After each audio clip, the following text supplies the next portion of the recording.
Goeiedag, geliefde disipel van Jesus en baie welkom by nog 'n episode van In Jesus Bybelstudie. I know who I am, because I know who you are. Dis die openingswoorde van 'n liedjie wat Josh Baldwin sing met die naam Made for More. En as jy hom nog nooit gehoor het nie, gaan soek hom gerus op YouTube of Spotify of enige van jou gunsteling musiekplatforms. Dis 'n awesome lied vol awesome waarhede. En jy mag dalk al gewonder het, ek tog hierdie is 'n Bybelstudie, maar nou bestudeer ons 'n liedjie. Is ons nog op koersie? En jy is gedeeltelik reg, want hierdie spesifieke sin kom nie in die Bybel voor nie. Daar staan nêrens pertinent, ek weet wie ek is, omdat ek weet wie u is nie. Maar is 'n waarheid wat reg deur die woord geïmpliseer word, van die eerste hoofstuk af. Genesis 1:26 sê, en God het gesê, laat ons mense maak na ons beeld, na ons gelykenis. Ek en jy is na God se beeld en na God se gelykenis geskep. Ons skepingsbloudruk is die drie enige God. My skepingsbloudruk is nie my aardse pa of ma nie. Hulle het dalk die saad en die eier geskenk en ek lyk dalk in sekere fisiese opsigte soos hulle, maar dis alles dinge wat tydelik is. Net soos my pa se fisiese liggaam al gesterf het, omdat dit tydelik was, so gaan my fisiese ooreenkomste met hom sterf, want is tydelik.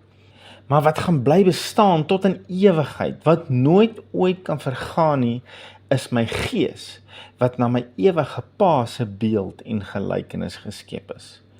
By wedergeboorte, sê die woord in 2 Korintiërs 5:17, het ek 'n nuwe skepsel geword. Ek is herskep tot 'n spesie wat ek nie voorheen was nie. Ek is nie opgedollie met 'n paar veranderingkies nie.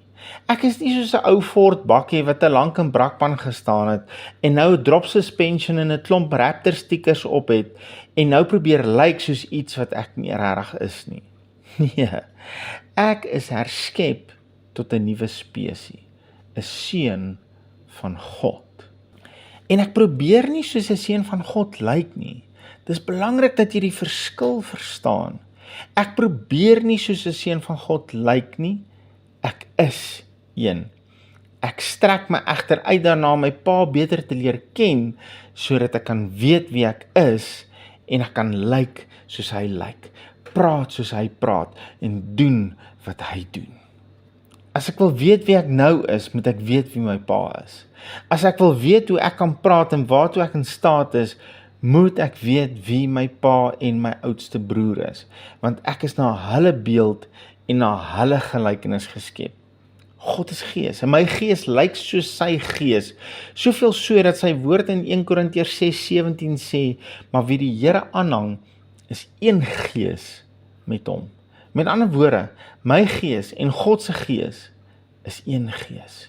So as ek dan wil weet hoe lyk my gees, moet ek dan weet hoe lyk sy gees. En dis dan hoekom hierdie lied se woorde vir my so powerful is. Want as ek weet wie hy is, as ek hom ken, dan sal ek weet wie ek is. Ek kyk nie na hom en dan krimp ek weg in skaamte en gaan kruip agter my wurm mentaliteit weg nie. Nee, ek kyk na hom, ek bewonder hom met vrees en ontzag en ek weet onmiddellik wie ek is, omdat ek besef wie sin ek is. 1 Johannes 4:4 begin met hierdie kragtige stelling. Hy sê, julle is uit God, my kinders. Wat 'n stelling. Ek en jy is uit God.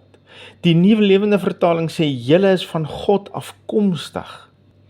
Dis net die hele Bybel vol, dat ons is uit God gebore en ons is van hom afkomstig. Hy is ons oorsprong. Daarom wil ek hom graag ken, want as ek hom ken, ken ek my oorsprong en dan weet ek wie ek is. Ek wil jou hierdie vraag vra vandag en ek wil by jou pleit om eers die tyd te maak om dit eerlik vir jouself te antwoord. Wie definieer jou? Waar kry jy tans jou waarde? Wie laat jy toe om deur hulle woorde jou waarde of jou waardeloosheid te bepaal? En as hierdie antwoord enigiemand anders is as Jesus, wil ek jou ten sterkste aanraai om hom opnuut te vra om jou te help, om deur sy woord jou te help om jou identiteit en waarde by hom te vind. En net so terloops, daar is nooit 'n waardeloosheid wat jy by hom sal vind nie. Hy wil hê jy moet hom ken. Die wreedheid, maar ook die liefde van die kruis is die ewige teken van hom af, dat hy wil hê ons moet hom ken. Paulus maak dan ook hierdie kragtige deklarasie in Filippense 3, wanneer hy in vers 8 sê, en ek lees uit die 2020 vertaling, inderdaad, reken ek alles as verlies. Ek reken alles as verlies, terwille van die uitnemendheid daarvan, om Christus Jesus, my Here, te ken. En dan gaan hy verder in vers 10 met, sodat ek hom kan ken en die krag van sy opstanding. Paulus, wat 2/3 van die Nuwe Testament geskryf het, wat 'n persoonlike face-to-face ontmoeting met Jesus gehad het, hy sê, hy het hierdie besluit gemaak, dat hy alles wat aan hom aardse identiteit gegee het, dat hy dit alles as verlies beskou. Niks hou vir hom enige waarde in as dit, om Jesus te ken. Want hy het geweet, alles wie hy is, en waartoe hy in staat is in Jesus. En as hy wil weet wat dit is en hoe dit lyk, moet hy sy Here Jesus leer ken. As dit vir iemand soos Paulus belangrik was, dink ek dit moet verseker vir my en vir jou ook belangrik wees.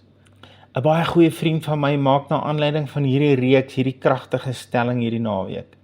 Jy kan jouself nie vind, tensy jy hom vind nie, want jy is in hom. Hierdie is dan ook hoe ek hierdie jaar die woord wil lees, om hom te ken. Ek is op die oomblik besig om weer deur Samuel en Konings en Kronieke te lees, en my hartse begeerte is om hom daar beter te leer ken. En ek sê nou nie, jy moet ook hierdie boeke gaan lees nie, bly daar waar jy is in die woord, maar lees om hom te leer ken. Soek sy hart in sy woord, lees saam met my in hierdie jaar met die soeke en begeerte. Here Jesus, wys my wie u is. Leer my hoe u dink, leer my hoe u na dinge kyk. Wys my wat is u liefdestaal, wys my wat maak u gelukkig en wat stel u te leer.